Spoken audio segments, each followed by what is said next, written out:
Bom pessoal, então dando sequência na aula passada, nós vamos aqui para começar a importar o carro para nossa cena. Só arrasta aqui para Viewport, FBX Open, vamos deixar aqui no Outtakes que não vai fazer diferença. Carregando o nosso modelo, né? E com certeza a primeira vez que você abriu o Motion Builder, apareceu uma janelinha perguntando se você desejaria importar as configurações de atalhos de viewport e de teclado de algum software de 3D que você já esteja acostumado, como o Maya ou 3D Max. E se você não habilitou nenhuma dessas opções, você está usando os atalhos do Motion Builder para o padrão.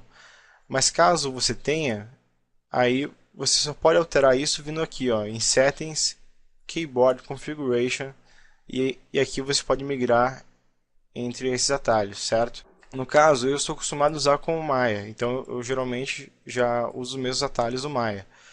Mas por mais que você seja acostumado a esses atalhos, algum software específico como o Maya ou 3D Max, Softimage, é interessante você entender como funcionam os atalhos e o sistema do Motion Builder, que é muito interessante. Então eu vou voltar aqui à configuração do Motion Builder, ok? E aqui em cima a gente pode ver esses atalhos, que são justamente isso. Aqui em cima é o Rotate, né? Clicando com o botão esquerdo do mouse, posso rotacionar. E se eu clicar com o botão direito do mouse, a gente vai ver que ele vai rotacionar, mas em outro eixo, né? O ponto de orientação muda. Então é uma coisa interessante que é bom vocês saberem. E da mesma forma também aqui no Move, nós temos a opção de clicar com o botão esquerdo do mouse e mover a nossa cena, ou com o direito, que nós vamos ter um outro tipo de movimento com outro Point of Interest. E também temos aqui o que a gente costuma chamar de dolly, né? Separando aqui com o mouse, ele já até especifica que existe uma diferença entre o dolly com o L e o R, que seria left and right. Então, com o botão esquerdo do mouse, ela vai para frente e para trás, sem maiores segredos. E já com o botão direito, a gente consegue tanto ir para frente como para trás, só que inclusive para os lados. Tá vendo? Então, isso é bem interessante saber. Essa configuração padrão do Motion Builder permite algumas setagens a mais do que talvez você usar a configuração do seu software de 3D. E também podemos usar os atalhos do teclado, do keyboard. E os teclados do keyboard você pode apertar o Ctrl e o botão esquerdo do mouse para fazer o dolly. Da mesma forma, com o Ctrl e o botão direito do mouse, a gente vai fazer o dolly só com a opção de ir para o lado e para frente e para trás, certo? Né? Posso ir para os lados ou para frente e para trás. E segurando a tecla Shift, botão esquerdo do mouse, a gente pode mover a nossa cena. E também podemos movê-la com o botão direito do mouse, onde muda o Point of Interest.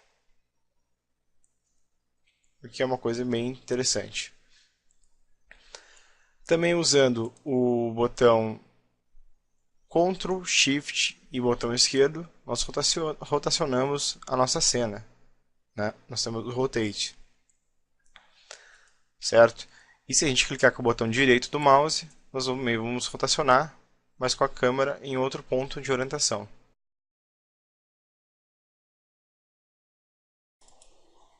E agora, pessoal, vou mostrar para vocês como funciona a parte de Translate, Rotate por objeto, né? Eu clicando aqui no Navigator, eu apertei no mais aqui no Sim, e aqui eu posso selecionar o meu carro, né? Então aqui a gente consegue mover o nosso objeto, né? Se você não estiver aparecendo essa opção, você tem que clicar aqui, ó, habilitar essa opção Translate, né? Senão ela não aparece mesmo. Clicando aqui vai aparecer a opção Translate, aqui eu estou com Move, né? E aqui a gente pode observar os de orientação das axes, né? Então aqui é o Z, o azulzinho, o Y é o verdinho e o X o vermelho, como geralmente é em softwares 3D. Então nós podemos mover clicando aqui no meio o objeto se movimenta em todos os eixos, em todos os sentidos, mas não é uma coisa um pouco confusa geralmente, porque a gente nunca sabe exatamente onde está o objeto. Então eu recomendo geralmente que você oriente ele, seu objeto, ou clicando em um eixo só específico, ou que você clique aqui no modo 2D, né, que você seleciona dois eixos de uma vez. Repare que sempre que eu movimento o objeto, ele sempre deixa marcado o ponto inicial. Isso ajuda bastante na hora de fazer um movimento, para você ter uma ideia da distância percorrida e tempo. Então, tá vendo? Ó? Ele sempre mostra o ponto inicial e o final. Então, vamos lá, clicando aqui em Rotate. Então, você pode rotacionar o objeto, certo? Em vários eixos também. Ou você pode clicar aqui no meio, que você pode aí girar o objeto em todos os sentidos.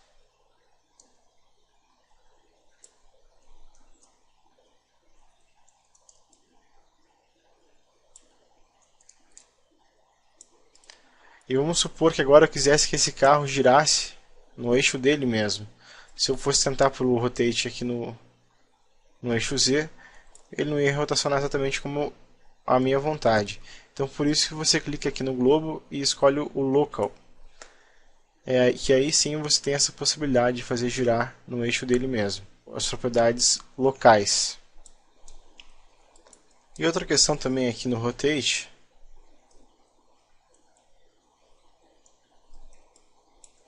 é essa outra opção que nós temos, que é o Adaptive.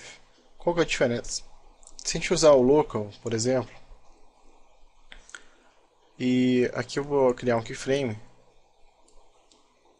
e aqui no 470 eu vou animar várias vezes esse giro e setar um keyframe.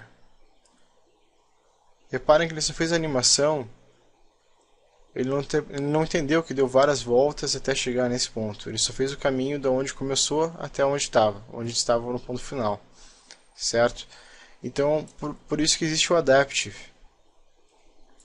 E diferente do Local, eu consigo criar aqui o keyframe, e se eu vier aqui e girar isso várias vezes,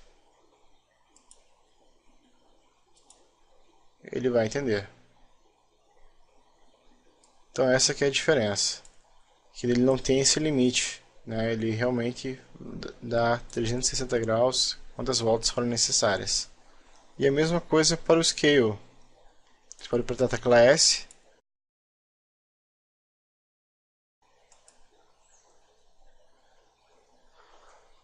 e você pode escalonar.